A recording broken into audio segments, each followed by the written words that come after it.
Hello guys, आप सभी का MK हिंदी चैनल में स्वागत है। हमारे वीडियो को लाइक कीजिए और अगर आप हमारे चैनल में न्यू हैं तो हमारे चैनल को सब्सक्राइब करके बेल आइकन को प्रेस कर दीजिए ताकि आपको लेटेस्ट अपडेट मिलती रहे। चलिए अब वीडियो स्टार्ट करते हैं।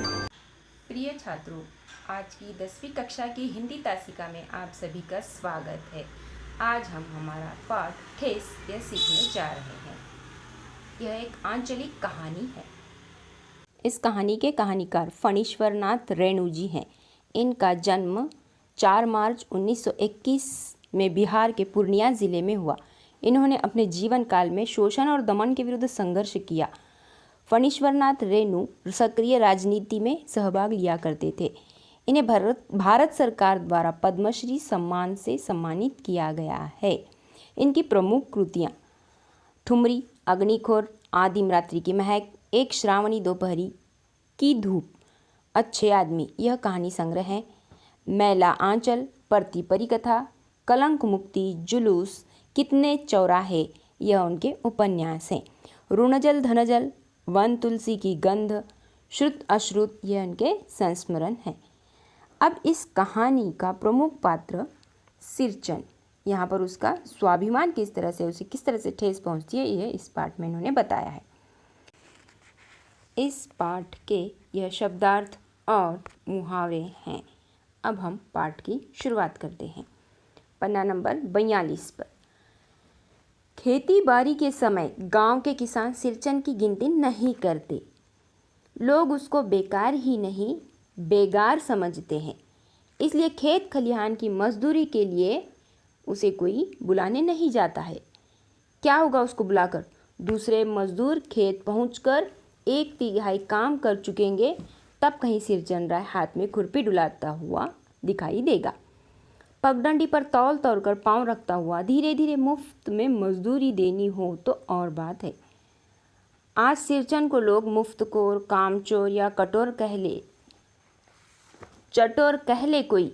एक समय ऐसा था जब उसकी मंडैया झोपड़ी के पास बाबू लोगों की सवारियां बंधी रहती थी।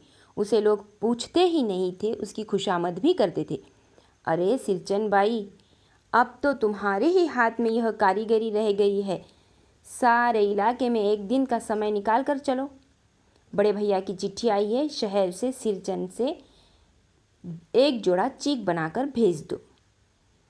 अब यहाँ पर लेखक कह रहे हैं कि उन्हें याद है, मेरी माँ जब कभी सिरचन को बुलाने के लिए कहती, मैं पहले ही पूछ लेता भोग क्या क्या लगेगा, यानी कि वो क्या क्या डिमांड करेगा।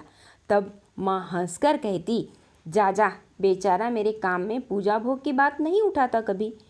पड़ोसी गांव के पंचानन चौधरी के छोटे लड़के को एक बार मेरे सामने ही बेपानी कर दिया था सिरचन ने। बेपानी कर देना यानी कि अपमानित कर देना।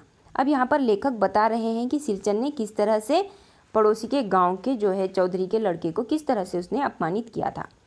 तुम्हारी भाभी नाखून से काट कर तरकारी परोसती है और इमली का रस डालकर कढ़ी तो हम मामूली लोगों की घरवालियाँ बनाती हैं। तुम्हारी भाभी ने कहाँ से बनाना सीखी है? ये सब बातें वो बता रहा था कि सिरचन किस तरह से स्वाभिमानी है। इसलिए अब लेखक कहते हैं कि सिरचन को बुलाने के पहले मैं माँ से पूछ लेता। सिरचन को देखते ही माँ हुलस कर कहती, आओ सिरचन, आज नीनू मत रही थी तो तुम्हारी याद आई। घी की खकोरन के साथ चूड़ा तुमको बहुत पसंद है ना?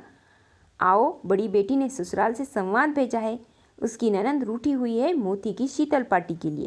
यानी कि लेखक की माँ यहाँ पर मस्का बनाकर उसका घी बना रही है और उसे सिरचन को याद कर रही है और कहती कि आओ, तुम्हारे लिए ही मैं घी की खकोरन और चूड़ा तैयार कर रही हूँ। सिरचन अपनी पनियाई जीभ को संभाल कर हंसता। पनियाई जीभ यानी कि मुँह में पानी आना, पानी से भरी हुई जीभ। घी की सौंधी सूंघकर ही आ रहा हूँ काकी, नहीं तो इस शादी ब्याह के मौसम में दम मारने की भी छुट्टी कहाँ मिलती है।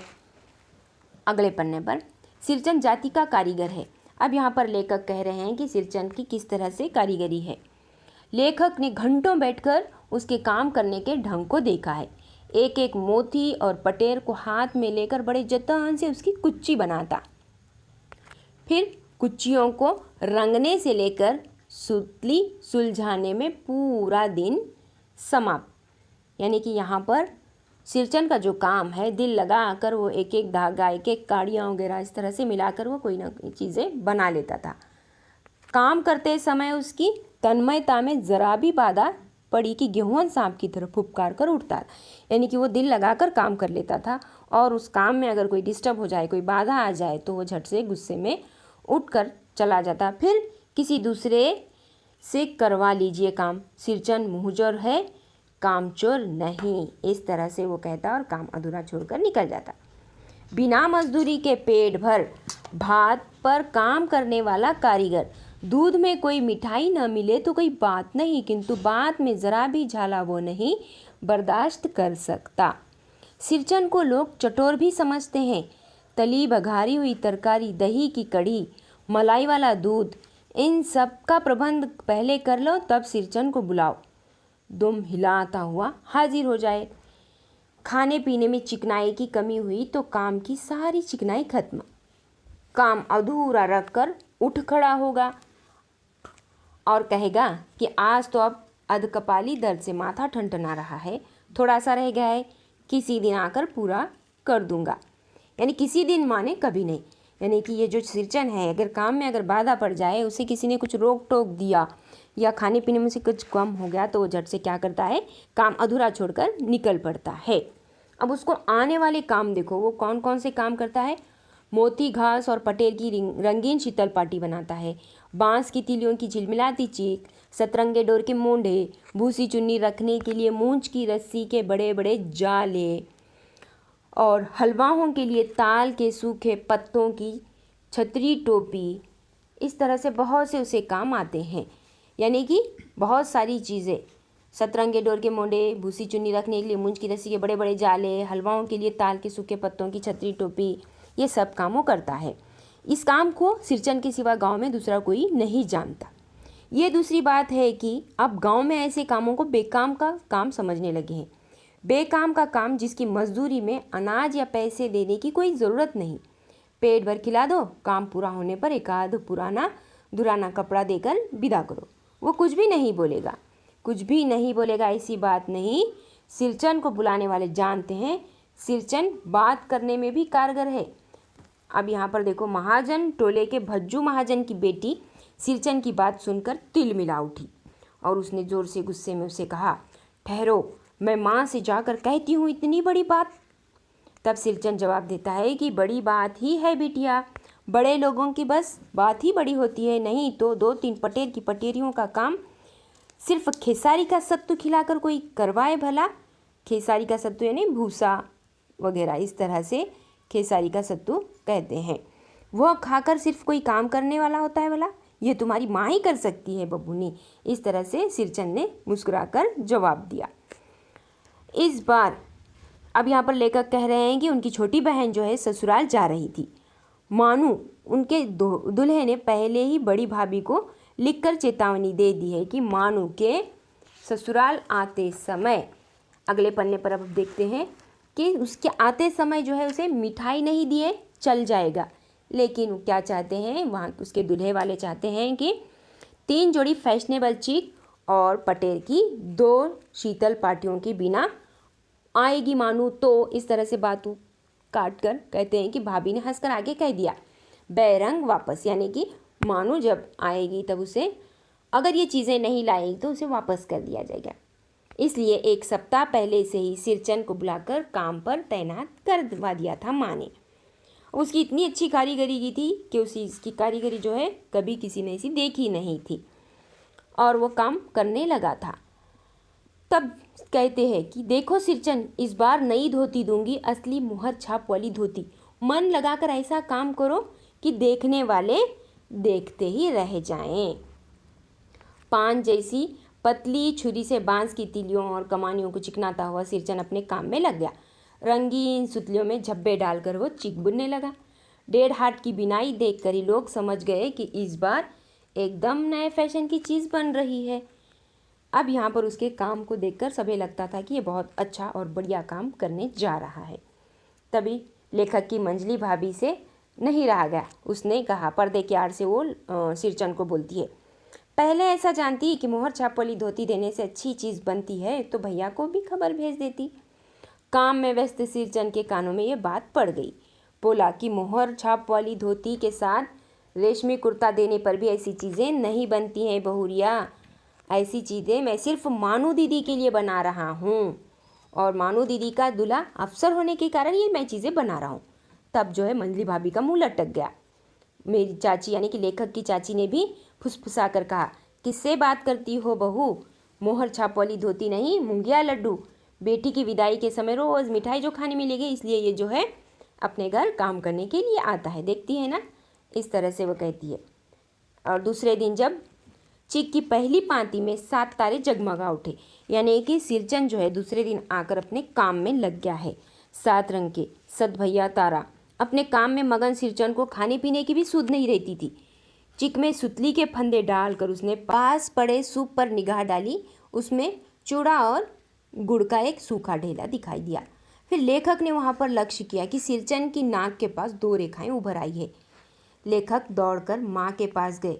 माँ, आज सिरचंद को कलेवा किसने दिया है? कलेवा है ना कि नाश्ता, उसे सिर्फ चूड़ा और ही गुड़ ही दिया गया है।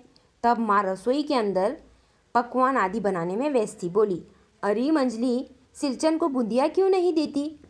तब सिरचंद कहता है कि काकी, बूंदिया मैं नहीं खाता। सिरचंद के मुंह में चूड़ा भरा हुआ था। गुड़ का ढेला सूप में एक किनारे पर पड़ा हुआ छूता रहा। माँ की बोली सुनते ही मंजली भाभी की बाहें तन गई। मुट्ठी भर जो बूंदिया है वो उसने आकर उसके सूप में सांप में फेंक कर चली गई। सिरचंद ने पानी पीकर कहा, मंजली बहू रानी, अपने मैके से आई हुई मिठाई भी इसी तरह हाथ खोलकर बांटती है क्या? बस मंजली भाभी अपने कमरे में बैठकर रोने लगी। चाची ने माँ के पास जाकर कहा, मुंह लगाने से सिर पर चढ़ेगा ही। अगले पन्ने पर हम देखते हैं, यानी कि यहाँ पर सिरचंद जो है मंजली भाभी को उल्टा जवाब दे रहा था। किसी के नैहर ससुराल की बात क्यों करेगा वह? मंजली भाभी माँ की जो है दुलारी बहू थी, यानी कि लाडली बहू है। माँ को गुस्सा आया। माँ तमक कर बाहर आई। सिरचंद, तुम काम करने आए हो, अपना काम करो। बहुओं से बातें वगैरह करने की ज़रूरत नहीं है। बदकुट्टी यानी बातें करने की ज़रूरत नहीं है। जिस चीज़ की ज़रूरत है मुझसे कहो। इस तरह से सिरचंद को लेखक की माँ ने डांट दिया। सिरचंद का मुंह लाल हो गया। उसने कोई जवाब नहीं दिया। बांस में टंगे हुए अधूरे चिक में फंदे डालने लगा वो। उसके बाद जो है मानू जो है पान सजाकर बाहर बैठक खाने में भेज रही थी। यानी कि पहले जो है घरों में खाना खाने के बाद पान खाने का रिवाज था, और वो भी एक प्लेट में पान सजाकर सबको दिया जाता था। तभी मानू ने किया क्या, वो जो पान की प्लेट ले जा रही थी, चुपके से पान का एक बीड़ा सिरचंद को देती हुई इधर उधर देखकर बोली, सिरचंद दादा, काम काज का घर, 5 तरह के लोग, काम 5 किस्म की बातें करेंगे। तुम किसी की बात पर कान मत दो। यानी कि ये अपना काम करवाना है, इसलिए जो है उसने मानू ने इस तरह से सिरचंद को कह दिया है कि अपने काम में मन लगाओ और काम करो, किसी की बात पर ध्यान मत दो। सिरचंद ने मुस्कुराकर पान का बीड़ा मुंह में ले लिया। चाची अपने कमरे से निकल रही थी। सिरचंद को पान खाते देखकर वो अवाक हो गई, आश्चर्यचकित हो गई। सिरचंद ने चाची को अपनी ओर अचरज से घूरते देखकर कहा, छोटी चाची, जरा अपनी डिबिया का गम कौवा जर्दा खिलाना, बहुत दिन हुए। अब यहाँ पर सिरचंद जो है चाची से फिर से मजाक करता है। पहले ही चाची उस पर जली भुनी हुई है, फिर वो कहता है कि आपका जो है आपकी डिबिया से मुझे गम कौवा जर्दा भी खिला दो। इस तरह से वो कहता है। चाची कई कारणों से जली भुनी रहती थी सिरचंद से। गुस्सा उतारने का ऐसा मौका फिर उसे मिल नहीं सकता था, इसलिए झनकती हुई बोली, तुम्हारी बड़ी हुई जीभ में आग लगे, घर में भी पान और गम कौवा जर्दा खाते हो, चटोर कहीं के।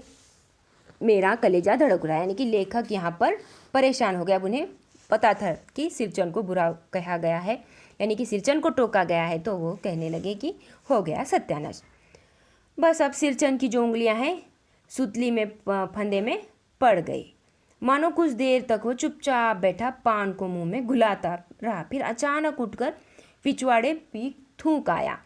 अपनी छुरी, हंसिया वगैरह समेट संभाल कर झोले में रखे, टंगी हुई अधूरी चीख पर एक निगाह डाली और हनहनाता हुआ आंगन से बाहर निकल गया। यानी कि गुस्से में वह बाहर निकल गया है। मानो कुछ नहीं बोली, चुपचाप अधूरी चीख को देखती रही। 7 तारे मंद पड़े। अब ये जो चीख बन रही थी वो अधूरी रह गई है। फिर झट से लेखक की माँ ने कहा, जाने दे बेटी, जी छोटा मत कर। मानो मेले से खरीद कर भेज दूंगी।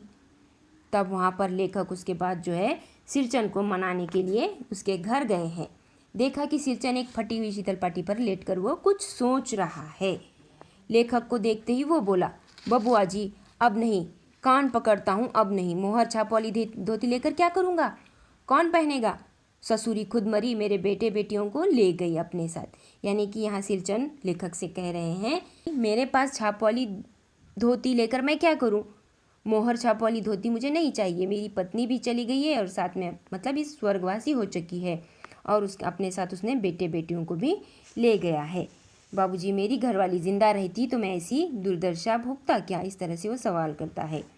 यह शीतल पाटी उसी की बनी हुई है। इस शीतल पाटी को छू कर कहता हूँ, इस तरह से कहकर लेखक से वो बातें कर रहा है।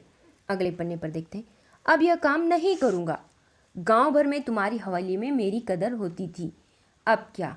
मैं चुपचाप वापस लौट आया। समझ गया कलाकार के दिल में ठेस लगी है, वो नहीं आ सकता। यहाँ लेखक को पता चल गया है कि सिरचन को दिल को ठेस पहुंची है। चाची की और मंजली भाभी की बातों को लेकर वो बड़ा नाराज़ है। बड़ी भाभी जो है अधूरी चिक में रंगीन छीट का झालर लगाने लगी। यह भी बोझा नहीं दिखाई पड़ता क्यों मानू? मानू कुछ नहीं बोली बेचारी, किंतु चुपचाप रही। चाची और मंजली भाभी की नज़र लग जाए इसमें। मानू को ससुराल पहुंचाने मैं ही जा रहा था। यानी कि स्टेशन पर जो है लेखक अब निकले हैं अपनी बहन को ससुराल पहुंचाने के लिए। स्टेशन पर सामान मिलाते समय देखा मानू बड़े जतन से अधूरी चीख को मोड़कर लिए जा रही है अपने साथ। मन ही मन सिरचन पर गुस्सा आया। लेखक को ऐसा लगा कि चाची के सुर में सुर मिलाकर कोसने को जी हुआ।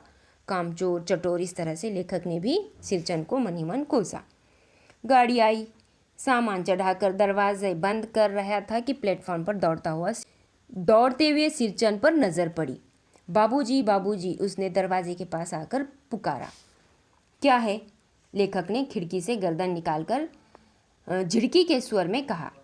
सिरचन ने पीठ पर लदे हुए बोझ को उतार कर मेरी ओर देखा। दौड़ता हुआ आया। दरवाज़ा खोलिए। मानो दीदी कहाँ हैं? एक बार देखूं।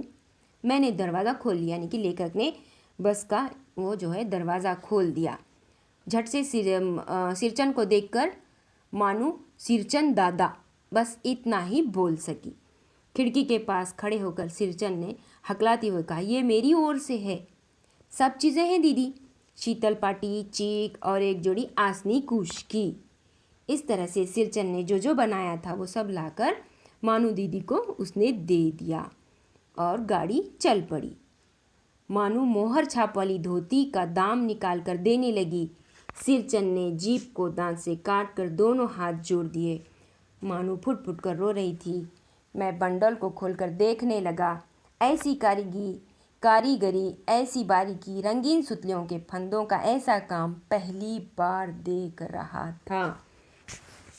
अब इस पाठ में जो है लेखक मानू को उसके ससुराल छोड़ने जाते हैं। प्लेटफॉर्म पर गाड़ी में बैठने के बाद सिरचन अपने साथ सारी चीज़ें बना कर ले आता है और मानू को देता है। मानू इसके बदले में उसे धोती खरीदने के लिए पैसे देना चाहती है, लेकिन वह पैसे लेने से इनकार कर देता है। यहाँ पर हमें सिरचन के स्वाभिमानी होने का पता चलता है। इस तरह से यह पाठ समाप्त हुआ।